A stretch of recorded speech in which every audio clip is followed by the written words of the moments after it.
Hello po, gandang gabi po sa inyong lahat. Ako po ay meron na namang ipararating sa inyo, no? May isa pong nakapag-send sa akin ng isang vlog na ang sinasabi, kaya daw inaalagaan si Sara Duterte ay para maging presidente, para may protector na mga kontrabando. Gaano po kaya ito katotoo? Ito po dapat mga ganitong balita ay dapat inaalam na mabuti. Nang sa gayon, mapaghandaan natin. Kasi nakikita natin, kung ganyan po talaga ang mga plano, dapat po ang taga-Comelec ma-impeach. Dapat kasi Garcia mawala dyan sa Comelec, pati ng mga kasama niya. Kasi kung ganyan po ang plano ng mga taong yan, na kaya inalagaan si Sara Duterte ay para maging protektor ng mga kontrabando at maging presidente ng Pilipinas. Alam niyo, kutob ko rin yan. Matagal ko na rin pong iniisip yan. Kaya lang, naghihintay ako na merong mauna na makapag-isip. Kung kaya parang napapatunayan ko na yung aking mga analysis sa mga pangyayari ay nakakatotoo. Ano po?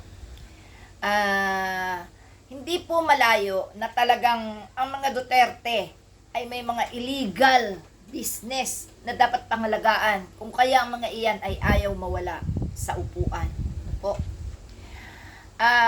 Dapat po sa bawat magbibigay ng pabor sa mga Duterte, dapat pinagkakaisahan yan na i-criticize para hindi na nila may pagpatuloy.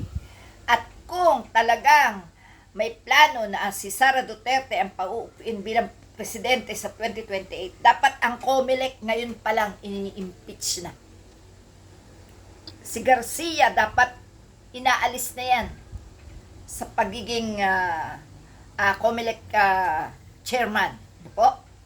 And ano naman po itong ating nabalitaan na si Congressman Abante naawa pa kay Duterte. Congressman Abante, hindi ka pala matapang sa mamamatay tao.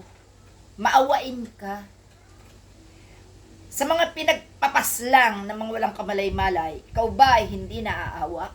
Bakit kailangan mong maawa sa isang Duterte? Kahit nauugod-ugod na yan, kawalang hiyaan pa rin ang kanyang alam. Kawalang hiyaan pa rin ang ginagawa sa inyong pag-imbestiga dyan sa Quadcom. Hindi mo ba nakita? Matanda na pero bastos pa. Matanda na pero nagagawa pa yung mga pag-amba-amba sa isang babae. Nagagawa pa yung pag-ambang babatuhin ang isang taong tumutugis sa kanyang mga bank account. Alam mo, Mr. Abante, yan ang isang mali sa inyong mga nakaupo. Iimbestigahan nyo, ipatatawag nyo. Umamin at lahat. Sinabi na siya talaga ang nagpapatay o pumapatay o nambubugbog. Tapos kaawaan mo, inaartehan lang kayo niyan. Wala talagang maidudulot na maganda ang matandang yan sa bansang ito. Kaya kung mahal nyo ang bansa, tigil-tigilan nyo yung maawa. Dahil hindi rin niya naawa sa mga pamilya na kinitilan niya ng buhay ang bawat minamahal. No? Kaya Mr. Abante, tuloy ngayon, nagagalit sa iyo yung mga tao. Baka hindi ka na makaupo kapag ganyan ka ng ganyan. Abay, akalain mo, naaawa ka sa isang mamamatay tao pagkatapos do sa pamilya ng mga pinatay, hindi ka maaawa. Matindi ka rin. Ano naman itong sinasabi na yun daw mga magki-Christmas party kailangan ibigay na lang sa mga nasalanta ng bagyo ang gagamitin sa mga party-party. Alam nyo, sa pagkakataong ito, pwede naman yun Pwede naman na ang kalahati gamitin, ang kalahati ibigay sa donasyon. Pero dapat numero unang makikita natin na magbigay ng pagpapahalaga, ng tulong, at ng lahat-lahat ay dapat ng taga-Malacanang. Mamamaya yung mga ordinaryong tao, nagtiis na lang na hindi sila magkaroon ng gatherings ngayong Pasko. Wala silang Christmas party dahil dyan sa kautusan na yan. Pagkatapos makikita mo ang mga taga-Malacanang, kung todo nag-aawitan pa sa saya. Aba, kayong mga taga-Malacanang, kayo ang mauna na magpakita ng ganyan sa taong bayan.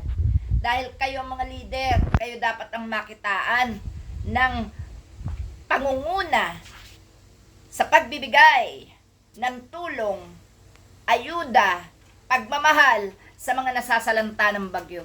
Walang may gusto na mangyari yan. Pero ang taong bayan, may pondo sa bayan na dapat pakinabangan ng mga nasasalanta ng mga kalamidad. No? Ganon dapat, ha?